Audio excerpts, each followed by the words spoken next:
2000년 8월 10일 새벽 2시 7분쯤 전북 익산시 영등동의 약촌 오거리, 가로등 몇 개만 켜진 한적한 그 사거리에 택시 한 대가 멈춰 있었습니다. 운전석에서 42살 택시기사 유모 씨가 흉기에 12군데를 찔린 채 발견됩니다. 갈비뼈에 칼끝이 걸린 흔적이 있었고 결국 폐동맥 절단으로 인한 과다출혈. 1시간 13분 뒤인 새벽 3시 20분 원광대 부속병원에서 결국 사망합니다. 그리고 3일 후 경찰은 한 사람을 체포합니다. 15살 다방커피 배달원, 동네에서는 다방꼬마라는 별명으로 불리던 소년.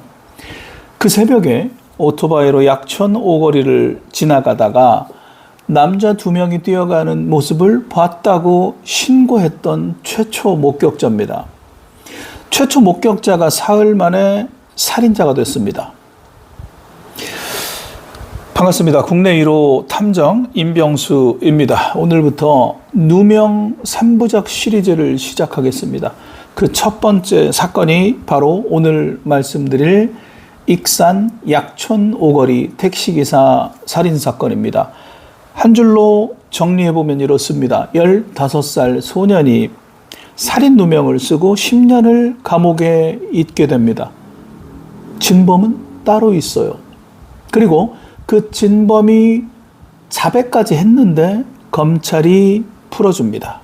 자, 이게 오늘 영상의 한 문장으로 정리할 수 있는 내용입니다. 자, 이 사건은요, 영화 재심의 실제 사건입니다. 정우 씨와 강하늘 씨 주연. 그런데 그 영화에 안 나온 부분, 영화로 다 못 담은 디테일이 훨씬 더 충격적입니다. 제가 오늘 방송에서 특별히 짚고 싶은 한 사람이 있습니다. 전 군산경찰서 강력반장 황상만 씨.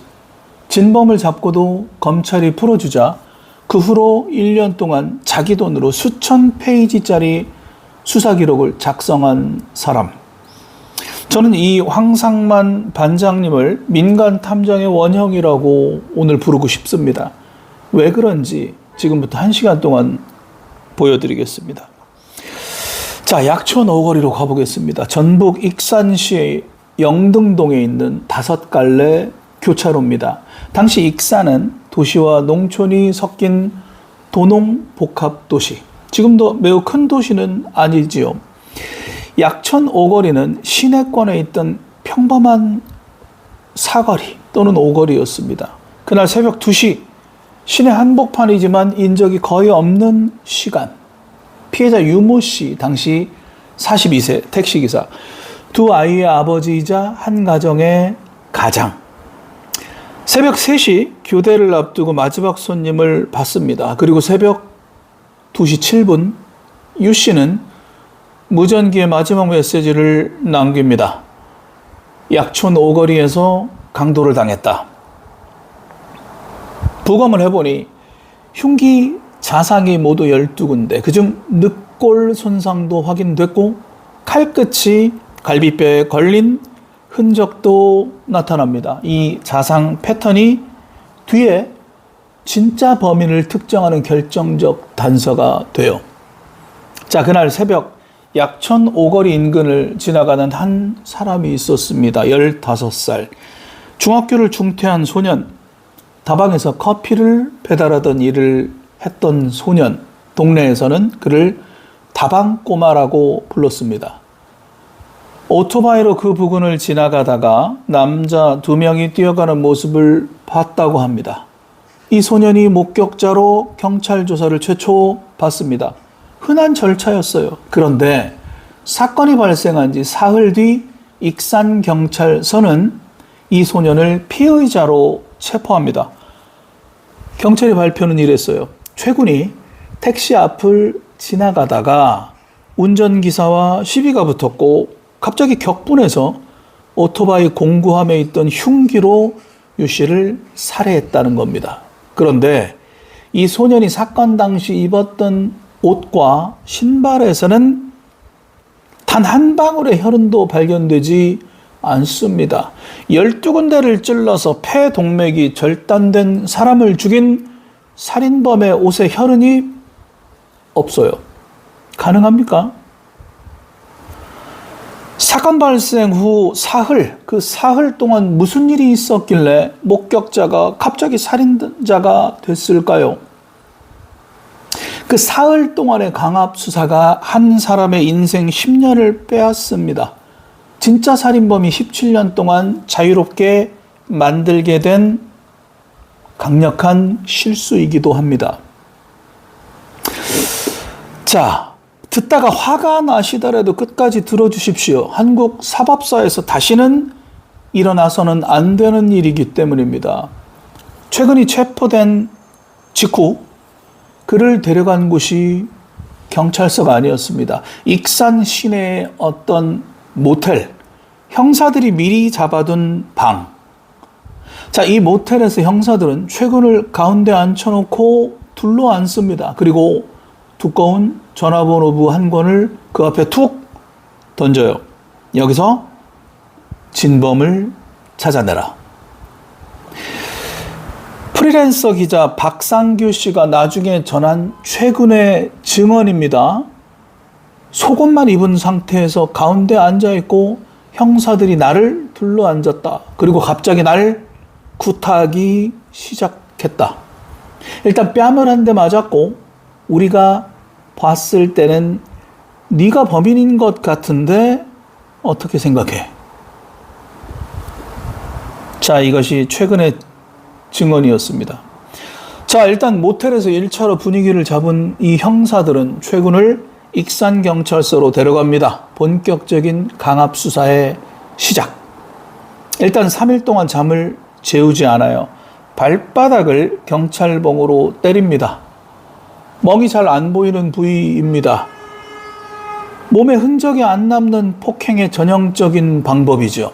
엎드려 뻗친 자세를 시킨 뒤 엉덩이와 허벅지를 때립니다. 역시 옷에 가려 흔적이 안 보이는 부위, 그리고 뺨을 때립니다. 뒤통수를 가격합니다. 그리고 가장 화가 나는 부분, 최근에 어머니가 아들의 신원을 확인하러 경찰서에 방문을 했을 때조차 형사들의 폭행은 멈추지 않습니다. 3일이 지나요. 잠을 못 자고 두들겨 맞고 어머니가 와도 폭행이 멈추지 않는 15살 소년이 어떻게 됐겠습니까? 제가 죽였습니다. 결국 허위 자백.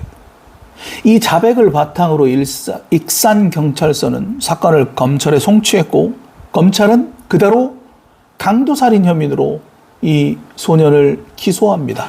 자체 검증은 거의 없이.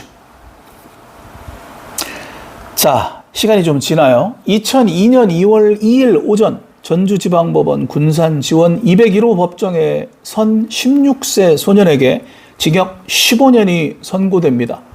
판결문이 단 4쪽이었습니다. 4쪽. 판결문에 이렇게 적혀 있었습니다. 수사관에서 범행을 모두 자백하고서도 이 법정에 이르러 범행을 부인하는 등 자신의 잘못을 뉘우치기는커녕 망인을 잃은 유족에게 또다시 커다란 정신적 충격과 고통을 가하고 있는 점을 고려해 징역 15년에 처한다. 재판부는 최근이 내가 한 일이 아니다라고 호소하는 걸 보고 반성하지 않는다라고 해석한 겁니다. 자, 억울한 최고는 항소합니다. 2001년 5월 항소심에서 징역 10년으로 감형이 돼요. 그런데 그 감형 과정이 너무너무 슬퍼요. 국선 변호사가 이렇게 설득합니다. 자, 부인하지 말자. 부인하면 더 길어지니까 감형이라도 받자. 최고는 자포자기합니다. 결국 있지도 않은 혐의를 인정하고 징역 10년으로 감형을 받고 그리고 대법원의 상고도 결국 포기해버립니다. 그리고 9년 7개월이 흘러요. 9년 7개월을 감옥에서 보냅니다. 15살에 잡혀가서 25세에 나옵니다. 청춘 전부를 자기가 하지도 않은 살인 때문에 억울하게 감옥에서 이 꽃다운 시간을 보냅니다. 그런데 그 사이에 진짜 살인범은 무엇을 하고 있었을까요? 그 이야기가 곧이어 펼쳐집니다. 자, 시간을 좀 돌려보겠습니다. 최군이 복역하기 시작한 지 2년쯤 지난 2003년 3월 사건 관할 익산경찰서가 아니라 바로 옆 동네 군산경찰서가 한 가지 첩보를 입수합니다. 약천오거리 살인사건의 진범은 최군이 아니다. 진짜 범인은 따로 있다. 이 첩보를 받은 사람이 오늘 탐정방송의 또 다른 주인공 황상만 강력반장입니다. 자, 황상만 반장, 당시 군산경찰서 강력반장, 정의감이 강하신 분. 한 명의 무고한 사람이라도 억울하게 누명을 쓰면 안 된다는 직업관을 가진 아주 멋진 형사였습니다. 이분은 이 첩보가 사실이라면 대한민국 사법 시스템 전체를 뒤흔드는 폭탄급 스캔들이 될 것이라는 걸 알고 있었어요. 경찰 내부에서도 갈등이 있었겠죠. 이걸 정말 재수사를 해야 하느냐 고심을 거듭했다고 합니다. 결국 한 시민의 인생을 망친 누명이 이대로 묻혀서는 안 된다는 판단으로 정식 재수사를 시작합니다. 정식 재수사가 시작이 됩니다. 자, 황상만 반장이 가장 먼저 만난 사람이 있어요. 바로 임모 씨. 첩보 속에 등장한 진짜 범인의 친구입니다. 양심적인 친구. 자, 황 반장이 임 씨에게서 받아낸 결정적인 진술입니다. 사건 당일 새벽, 진범 친구 김 씨가 피 묻은 칼을 들고 내 집을 찾아왔다. 자기가 범행을 저질렀다라고 친구에게 말합니다. 그리고 그 칼을 내가 숨겨줬다. 이게 워딩이에요. 자, 황상만 반장은 진범으로 지목된 김 씨를 데려옵니다. 2003년 6월 5일 군산경찰서가 살인 혐의로 김모 씨를 그리고 김 씨의 도피를 도운 혐의로 이 자백한 임 씨까지 체포합니다. 그리고 김 씨가 자백을 하기 시작해요. 그 자백 내용이 매우 구체적입니다. 김 씨의 자백을 들여다보면 이렇습니다. 유흥비와 생활비를 마련하려고 택시기사를 털기로 마음먹었다. 창고에 있던 식칼을 학생용 가방에 넣어 집을 나섰다. 인근 도로에서 피해자가 운전하던 택시 뒷좌석에 탑승했다. 약천 오거리 버스 정류장 앞에 도착했을 때, 즉 새벽 2시 7분에서 10분 사이 식칼을 택시기사 피해자 목에 겨누고 돈을 요구했다. 놀라 도망가려는 피해자의 오른쪽 가슴을 칼로 여러 번 찔렀다. 진범만 알 수 있는 디테일 두 가지가 있습니다. 첫 번째, 찌를 때 칼끝에 뼈가 걸리는 느낌을 받았다. 실제로 부검 결과 늑골 손상과 정확히 일치하는 내용입니다. 두 번째, 칼에 돼지 비계나 기름 같은 게 많이 묻어 있었다. 법의학자의 부검 소견과 일치하는 내용입니다. 여기에 더해 친구 임 씨의 진술도 자백의 완전한 부합을 보여줍니다. 자백과 진술자의 증언, 그리고 부검 결과. 이 세 가지가 모두 일치합니다. 자백보다 더 완벽한 증거가 어디 있겠습니까? 자, 그런데 황상만 반장이 김 씨에 대해 구속영장을 검찰에 신청합니다. 김 씨와 임 씨 모두에 대해서. 그런데 검찰이 영장을 반려합니다. 그 이유는 물증인 흉기를 확보하지 못했다는 어처구니 없는 이유입니다. 황상만 반장이 이렇게 어이없는 결과에도 불구하고 포기하지 않습니다. 이번엔 쓰레기 매립장 전체라도 수색하겠다면서 압수수색 영장을 청구합니다. 그런데 검찰에서 그것마저 다시 기각합니다. 왜? 흉기에 대한 특정이 부족하다라는 말도 안 되는 이유입니다. 물증이 없어서 영장을 못 준다. 물증을 찾으려고 영장을 청구하니까 그것도 기각한다. 그럼 어떻게 물증을 확보합니까? 긴급체포로 잡혀있던 김 씨는요, 72시간, 긴급체포의 만료시간인 72시간을 넘어선 이후 영장이 발부되지 않았기 때문에 풀려납니다. 그리고 김 씨와 친구 임 씨는 가족과 그 변호사가 정신병원에 입원을 시켜버려요. 그 후 두 사람은 진술을 바꿉니다. 내가 진술한 건 맞지만 사실 심신미약 상태에서 허위 진술을 한 것이다. 그리고 관심받고 싶어서 꾸며낸 이야기다. 라고 말입니다.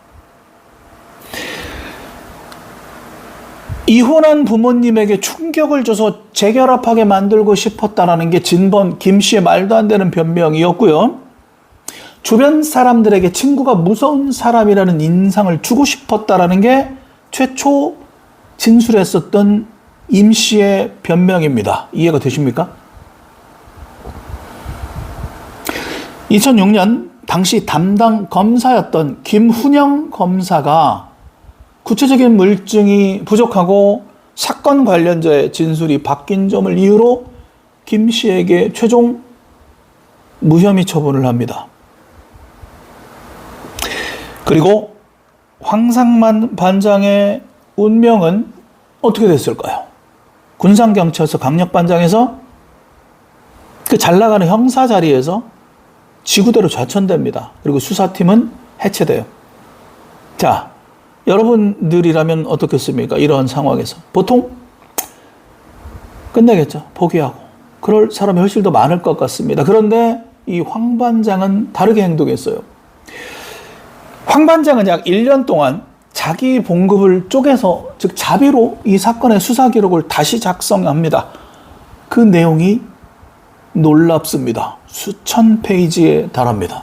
그 수천 페이지가 12년이란 세월이 지난 후에 재심 전문 변호사인 박준영 변호사 손에 들어갑니다. 결국 재심을 끌어내는 결정적 단서가 돼요.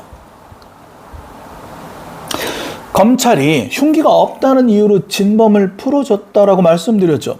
그 흉기가 도대체 어디로 갔는지 황상만 반장의 끈질긴 추적 결과를 정확히 설명드리겠습니다.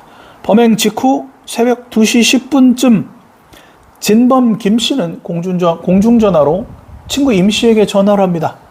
큰일 났다. 임 씨 집으로 도망친 김 씨는 피 묻은 칼을 임 씨에게 보여주고 임 씨 집 매트리스 밑에 숨깁니다. 그런데 이 임 씨가 그 칼이 자기 매트리스 밑에 있다는 것 자체가 너무 무서웠어요. 매일 밤 가위에 놀렸다고 합니다. 결국 임 씨가 김 씨에게 다시 칼을 돌려줍니다.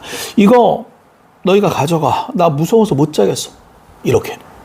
자, 칼을 받은 진범 김 씨는 자기가 살던 외할머니 집에 화단, 즉 나무 밑에 그 칼을 묻어놓습니다.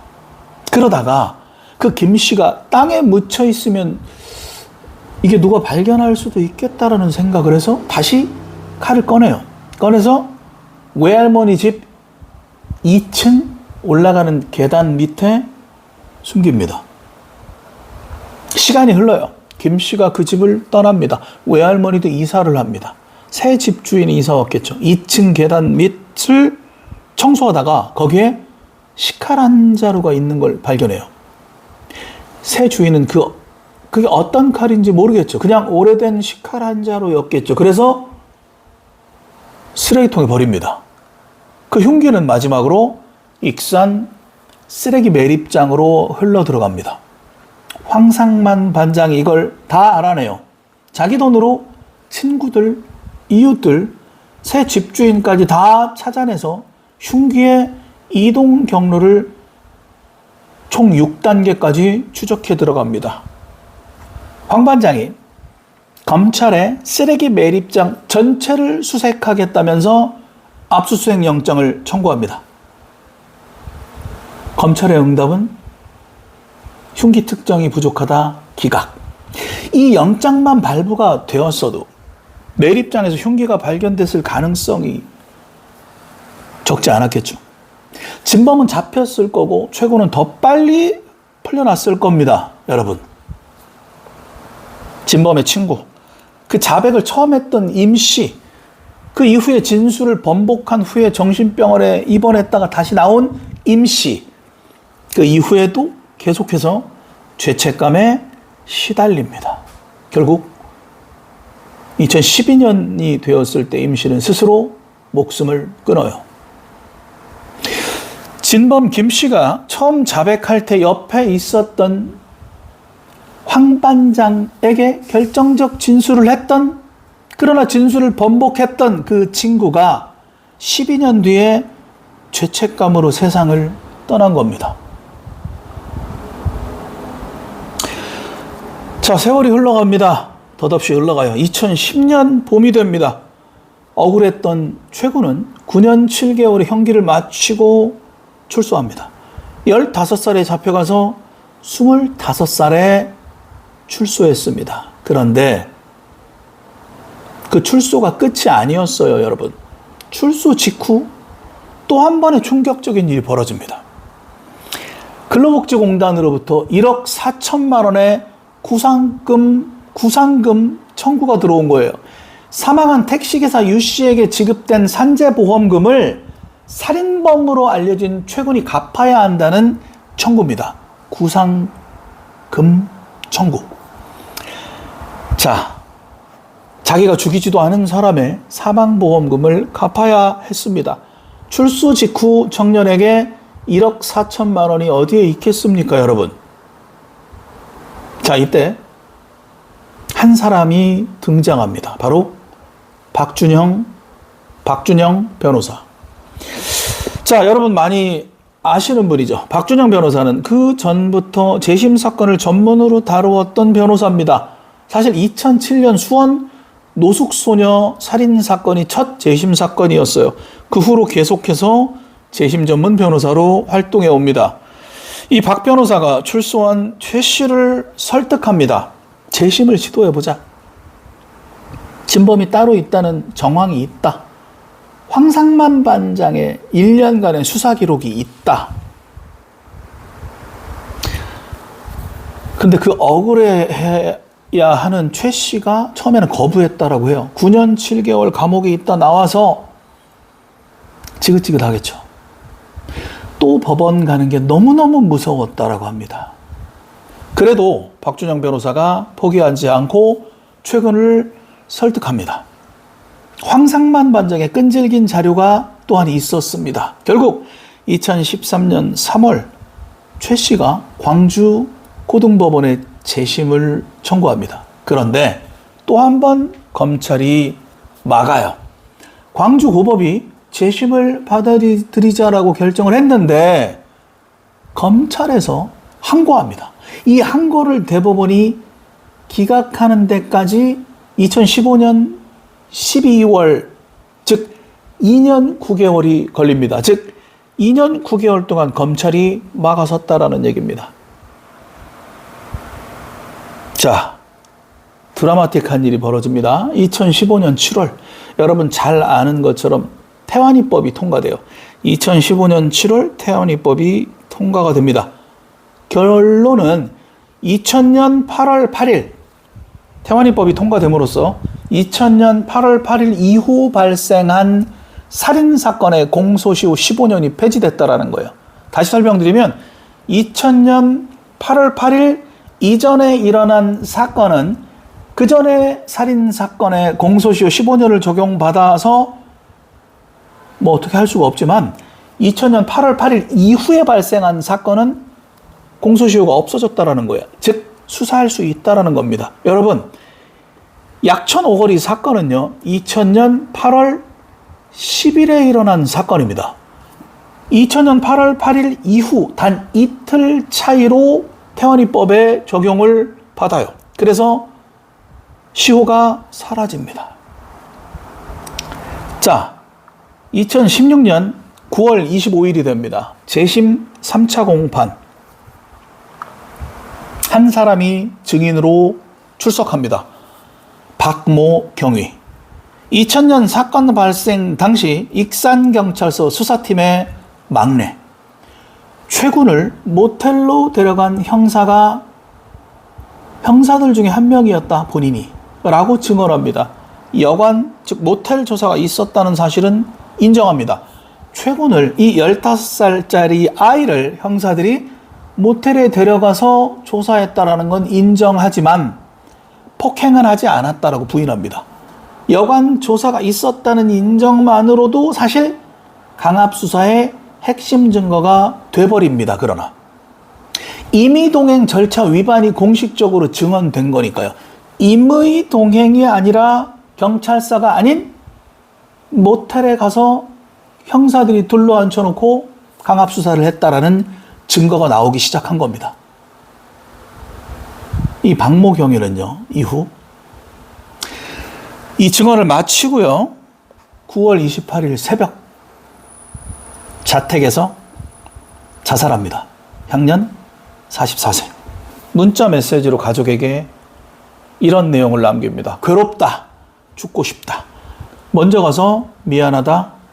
잘 살아라. 아이를 잘 부탁한다.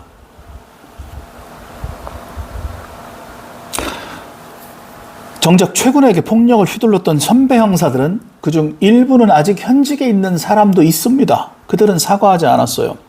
가장 막내였던, 가장 무게가 작았던 사람이 16년 만에 가장 큰 무게를 짊어지고 세상을 떠나버립니다. 2016년 11월 17일 광주고등법원 제1형사부 재판장 노경필 부장판사. 이 재판부는 최 씨가 수사 그리고 재판 과정에서 했던 자백이 강압수사에 의한 허위 진술일 가능성이 매우 높다고 판단합니다. 현장 목격자 진술은 누군가의 범행으로 A씨가 사망했다는 사실을 증명할 뿐 최 씨가 피해자 A씨를 살해했다는 점을 증명하는 증거가 될 수 없다라고 이야기합니다. 그리고 결국 무죄를 선고해요. 16년 만에 누명 해소. 재판부의 말입니다. 이번 재판으로 새로운 삶을 사는데 도움이 됐으면 한다. 재판부의 말입니다. 같은 날 오후 같은 시간대에 검찰은 16년 전 풀어줬던 진범 김 씨를 다시 긴급 체포해서 불러드립니다. 경기도 모처에서 체포해서. 진범 김 씨는 2016년 12월 강도살인 혐의로 기소됩니다. 2017년 5월 25일 1심에서 징역 15년을 선고받고 2심에서도 같은 형량의 징역 15년을 선고받습니다. 자백을 한 본인이 17년이 지나 다시 잡힌 자리에서 관심받고 싶어서 그랬다고 하는 겁니다. 진범의 책임 회피가 끝까지 이어진 사건입니다. 2018년 3월 27일 대법원 형사 3부 주심 김창석 대법관 징역 15년 확정. 2000년 8월 사건 발생, 2018년 3월 진범 확정, 18년 만에 단죄였습니다. 최 씨는 형사보상금으로 국가로부터 8억 4천만 원을 받습니다. 그 8억 4천만 원 중에서 10%를 기부하기로 합니다. 그 10%를 어떻게 나눠 썼을까요? 그 10%의 절반인 5%는 사법 피해자 조력 단체에 기부하고 나머지 5%는 그 한 사람에게 줍니다. 누굴까요? 황상만 반장에게. 자, 그런데 안타깝게도 박준영 변호사가 2020년 9월에 이런 내용을 밝혀요. 최 씨가 이 보상금 중 일부를 사기당하기도 했다고 합니다. 출소한 청년이 큰 돈을 들고 있으면 사기꾼들이 다 득실득실 달라붙기도 합니다. 이것도 사실 사법 시스템이 책임져야 할 부분입니다. 2021년 1월 13일 서울지방법원 민사합의 45부 이성호 부장판사 최 씨와 가족이 국가를 상대로 낸 손해배상 청구 소송에서 국가가 16억 원을 배상하라는 판결을 내립니다. 최 씨에게 13억, 최 씨 어머니에게 2억 5천, 동생에게 5천만 원. 16억 중 20%는 강압수사경찰관 이모 씨와 진범에게 무혐의 처분을 내린 그 당시 김은영 검사가 직접 부담하라고 판결합니다. 판결문을 제가 보니까요, 이런 대목이 나와요. 국가가 국민의 기본권 수호는 못할지언정 위법한 수사로 무고한 시민에게 돌이킬 수 없는 피해를 입혔다.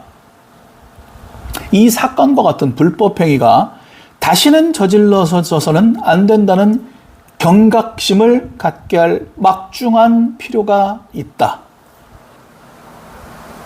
이 판결 직후 재밌는 일이 벌어져요. 강압수사 경찰관 이 씨는 최 씨가 진범이다, 형사보상금도 환수해야 한다는 입장을 끝까지 굽히지 않습니다. 강압수사 경찰관 이 씨는요, 후배 경찰관 박목 씨가 자살까지 했음에도 불구하고요, 판결에 불복해서 항소까지 합니다. 그런데 이 진범에게 무혐의 처분을 내렸던 그 당시에 김은영 검사는 다르게 행동합니다. 2021년 8월 14일 광복절을 하루 앞둔 날 김은영 부장검사가 이 억울하게 옥살이를 했던 최 씨를 직접 찾아갑니다. 전주에 있는 최 씨를 만나러 갑니다. 그리고 사과합니다. 이게 한국 검찰 역사에서 정말 의미가 있는 행동이에요. 재심을 통해서 결과가 뒤집힌 사건은 사실 적지 않습니다. 그런데 검찰 조직 차원에서 사과한 적도 또한 있습니다. 재심을 통해 결과가 뒤집힐 수 있죠. 사람이 하는 거니까.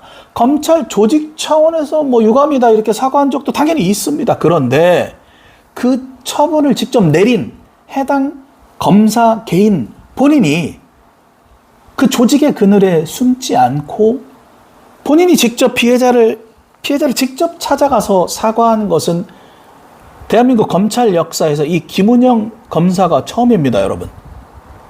김 검사가 한국일보 인터뷰에서 이런 말을 합니다. 여러분, 약천 오거리 사건 이후 검사의 책임이 얼마나 크고 무거운지 뼈저리게 느끼며 굉장히 무거운 마음으로 지내왔습니다.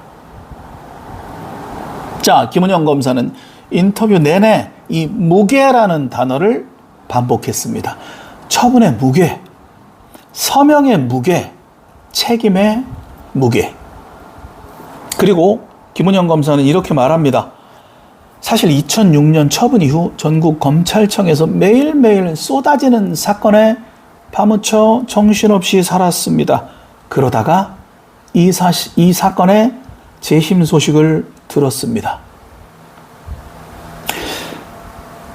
이 사람이 한 이 말이 어떤 의미인지 짚어보겠습니다. 검사 한 사람이 1년에 처리하는 사건이 수천 건입니다. 그 중에 이 한 사건이 누군가의 인생을 망쳤다는 사실을 따로 기억할 여유가 없었다는 거예요. 그래서 우리가 검사가 더 신중해야 한다고 말은 쉽게 하지만 이 사법 시스템 자체가 그걸 어렵게 만들고 있다는 점도 우리는 이해해야 한다는 겁니다.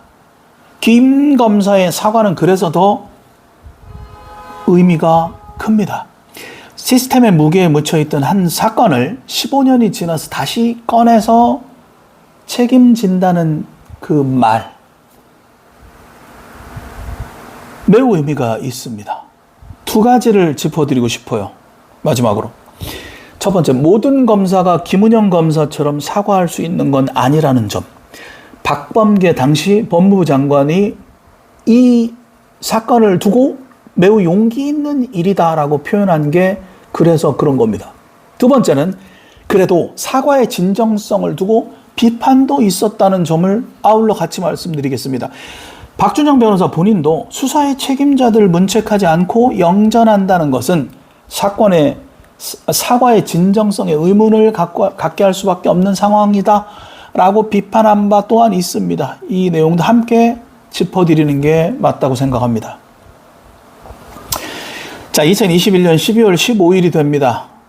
이 억울하게 옥살이를 했던 최 씨는 자신에게 사과를 했던 김은영 검사에 대한 손해배상 소송을 결국 취하합니다. 박준영 변호사가 법정에서 이런 말을 해요. 김 검사가 화해 과정에서 보인 노력과 그 진정성이 반드시 평가받길 바란다. 그리고 소송을 취하하고 소송 비용은 각자 부담하는 내용의 재판상 화해를 요청한다라고 말합니다.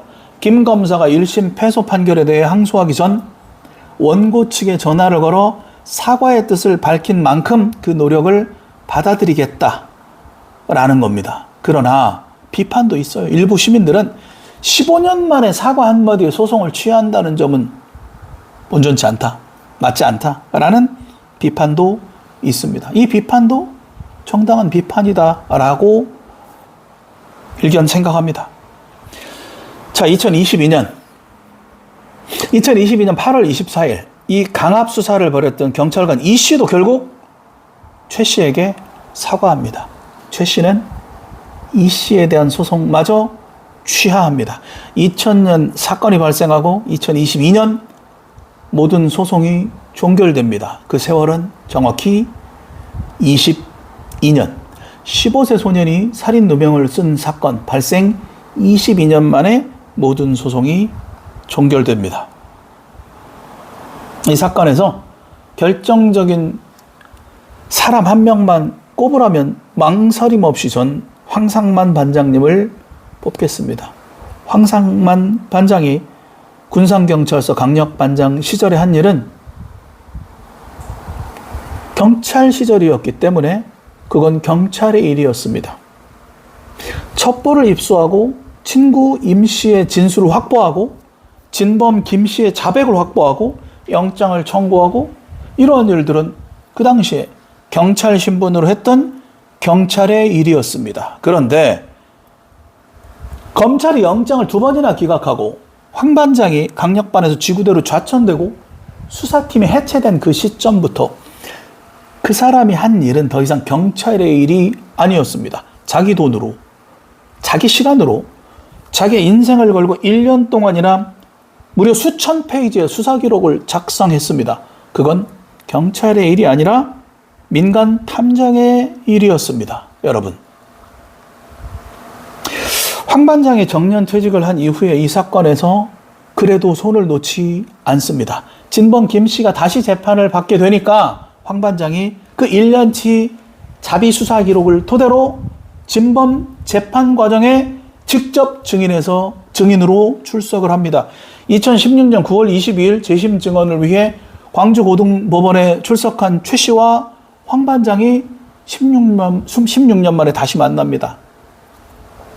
두 사람이 두 손을 꼭 잡고 활짝 웃는 사진이 당시 한국일보에 실려요. 16년 만의 무게가 그 한 장의 사진에 다 들어있습니다. 그리고 황상만 반장이 2021년 경향신문 인터뷰에서 한 내용을 제가 찾았습니다. 청춘을 빼앗긴 최 씨가 나에게 아버님이라 불러도 되느냐고 물었을 때 울컥하더라.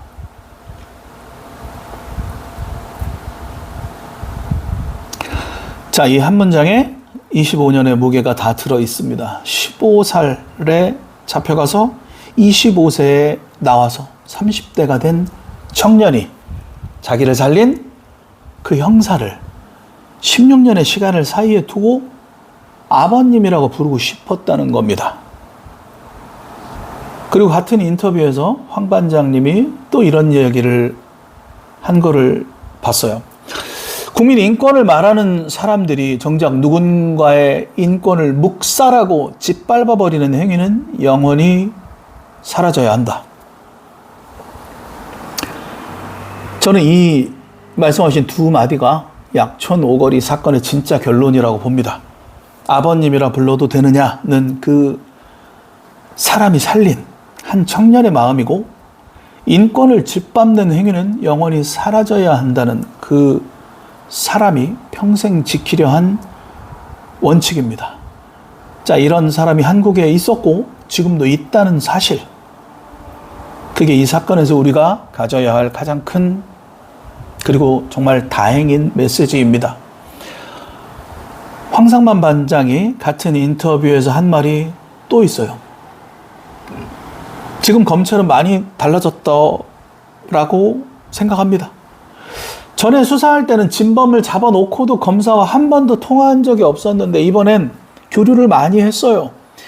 검찰이 최 씨 무죄 선고 이후 다시 진범 수사에 착수하면서 내가 갖고 있던 증거 자료를 요구를 해서 내가 그걸 줬고 참고인 진술도 해 줬습니다.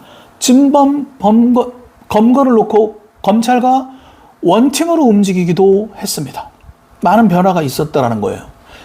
최 씨 무죄 선고 4시간 만에 진범 김 씨의 소재를 파악해서 검거한 것도 그에 따른 결과이었다라는 겁니다. 4시간. 검찰이 16년 전에 풀어줬던 그 사람을 최 씨 무죄 선고 이후 4시간 만에 다시 잡았다라는 것. 무엇을 의미하겠습니까?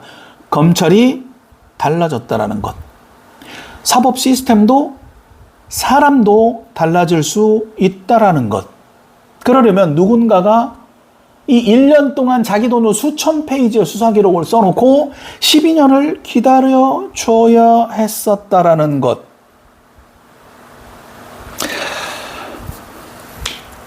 제가 여러 매체의 국내 1호 탐정이라고 소개되는 이유, 한국에서 탐정업이 합법화된 게 사실 비교적 최근이기 때문입니다. 그동안 한국에서는 탐정이라는 직업이 공식적으로 인정되지 않았습니다. 민간조사원 같은 음성적인 형태로 운영되고 그러다가 신용정보법이 개정되면서 탐정 명칭이 합법화된 건데요. 탐정이 왜 필요한가? 왜 국가경찰만으로는 부족한가? 약촌 오거리 사건이 그 질문에 가장 명확한 답을 주고 있습니다, 여러분. 경찰은 인력이 부족해서 한 사건에 무한정 매달릴 수 없습니다. 검찰은 유죄 입증 가능성으로 판단하기 때문에 승소 확률이 낮은 사건은 기소 자체를 안 할 확률이 높아요. 변호사는 의뢰가 있어야 일을 합니다. 그런데 누군가는 의뢰가 없어도 승소 확률이 낮더라도 인력 배정이 안 되더라도 누군가 막아서더라도 누군가 시키지 않았더라도 한 사건을 끝까지 쥐고 있을 수 있고 또 누군가는 쥐고 있어야 이 사회를 바꿀 수 있습니다. 그게 바로 탐정의 자리입니다, 여러분.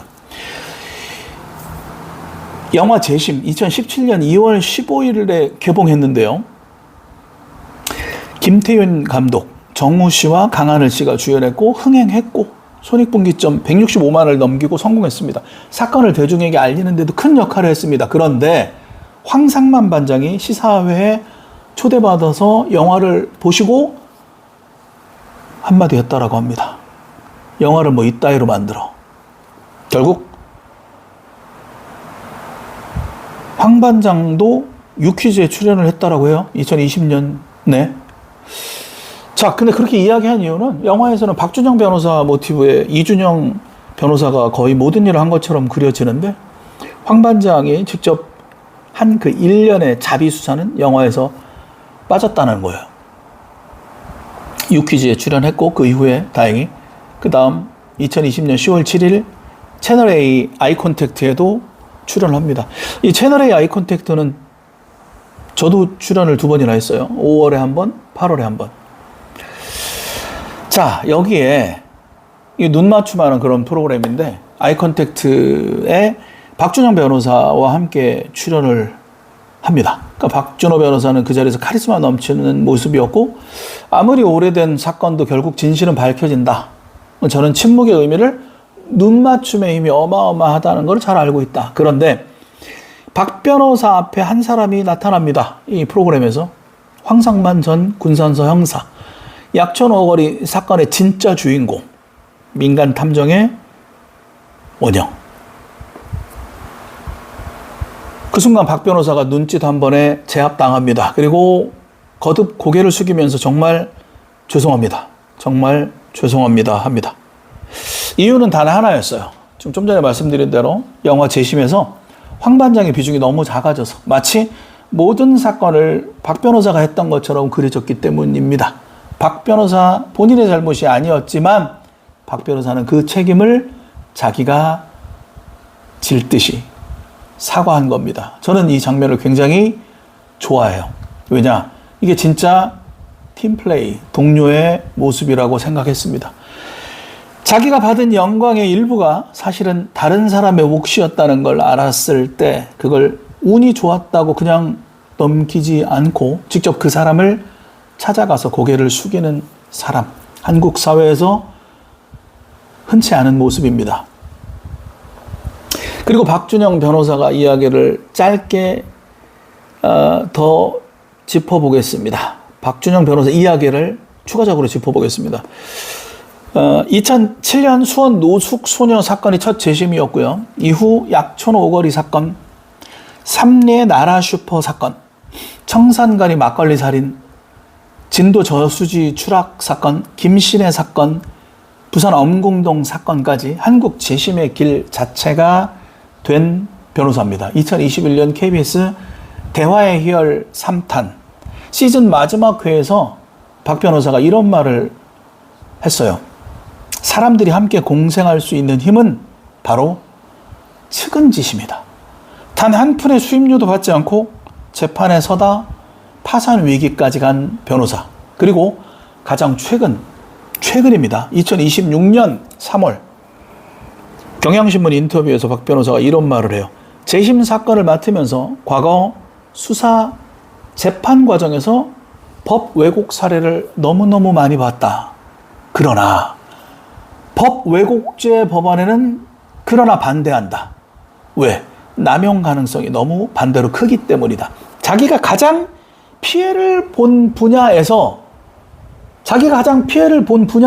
새 법을 만드는 것은 답이 아니다라고 말하는 분. 이게 진짜 전문가의 시각인 것 같습니다. 저 역시도 법 왜곡죄는 잘못된 법안이다라고 개인적으로 생각합니다.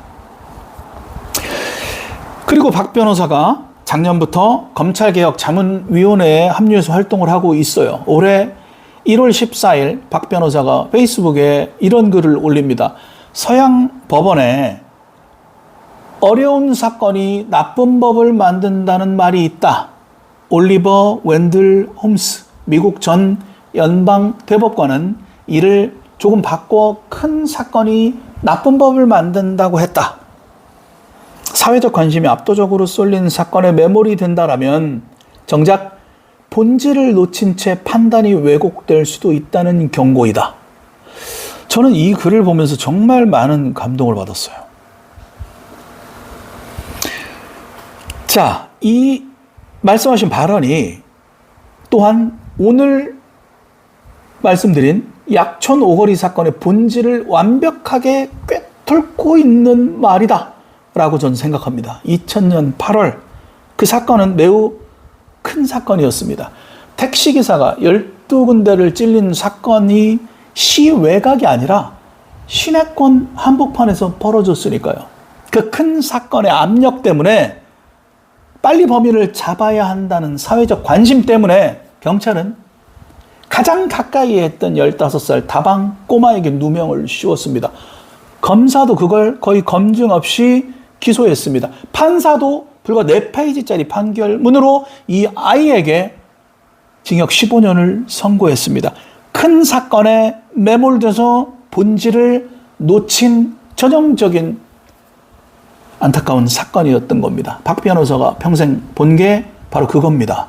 그리고 박 변호사는 약촌 오거리 이후에도 멈추지 않습니다. 지금 진행 중인 사건들만 말씀드리겠습니다. 작년 10월 28일 광주고법 청산가리 막걸리 사건, 부녀가 함께 누명을 썼던 사건, 16년 만에 재심 무죄.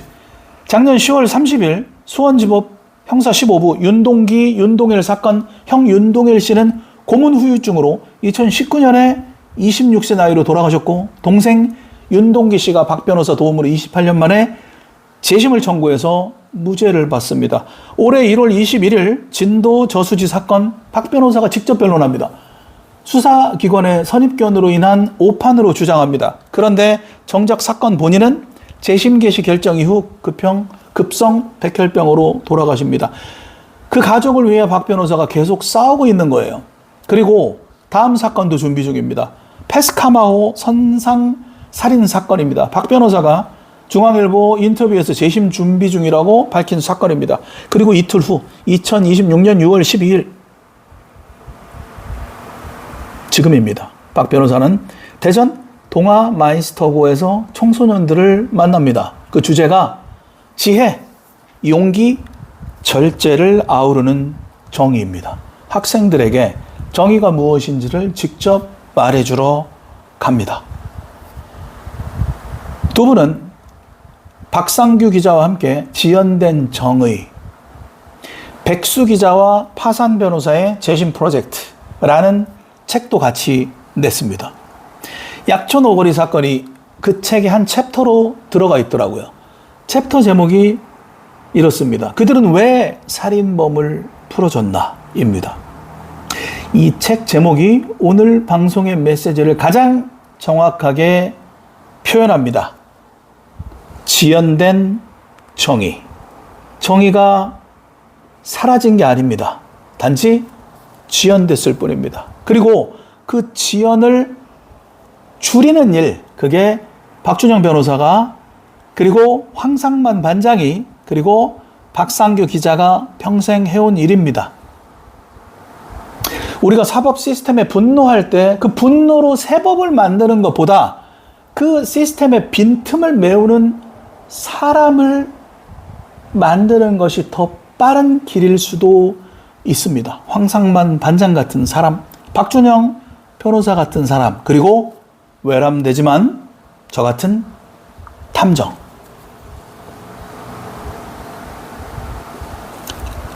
자, 오늘 저는 한 사건이 어떻게 22년 만에 종결됐는지를 파헤쳐 봤습니다.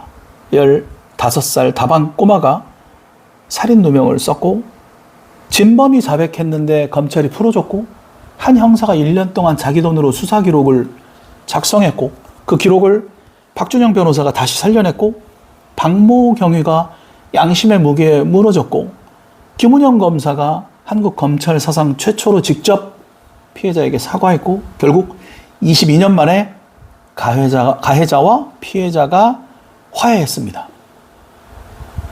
자, 우리는 세 가지를 느낄 수 있을 것 같습니다. 첫 번째, 검사도 사람이고 판사도 사람이고 형사도 사람입니다. 그러니까 그 사람들의 판단이 절대적이지 않습니다. 누군가는 그 판단을 그래서 다시 들여다봐야 합니다.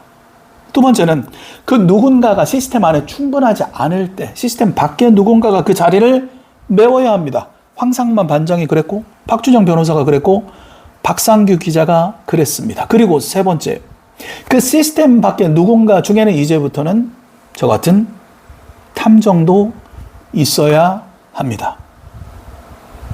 저는 이 약천오거리 사건을 탐정의 존재 이유를 가장 잘 보여주는 사건이라고 단언합니다. 주변에 저 사람 진짜 억울하다고 호소하는 사람이 있다면 그게 단순한 푸념이 아닐 수도 있다는 가능성을 단 한 번만 열어두십시오.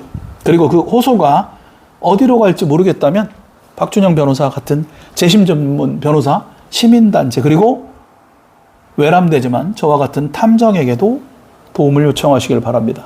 이 채널, 그리고 저의 탐정사무소는 의뢰는 무조건 비밀 보장을 약속합니다. 그게 탐정업의 첫 번째 원칙입니다. 자, 지금까지 국내 1호 탐정 임병수였습니다. 그리고 마지막으로 하나 더. 박준영 변호사가 6월 12일 아까 말씀드린 대로 대전 동아마이스터고에서 청소년들을 만납니다. 그 주제는 다시 한 번 말씀드리지만 지혜, 용기, 절제를 아우르는 정의입니다. 그분이 지금도 다음 세대에게 정의가 무엇인지를 직접 말해주러 다닌다는 것, 약촌 오거리 사건이 25년 후에도 살아있는 이유입니다. 자, 이제 진짜 마지막입니다. 다음 방송을 예고드리겠습니다. 누명 3부작 시리즈를 준비했는데 이제 두 번째 사건을 말씀드리겠습니다. 같은 박준영 변호사가 같은 패턴으로 또 한 번 누명을 풀어낸 사건입니다. 1999년 전북 완주군의 삼례읍 나라슈퍼 강도치사 사건입니다. 지적 장애가 있던 청년 3명이 어떻게 누명을 썼는지 그 이야기로 곧 임병수의 탐정방송에서 여러분을 다시 찾아뵙겠습니다. 구독과 좋아요 그리고 많은 공유 부탁드리겠습니다. 감사합니다. 임병수 탐정이었습니다.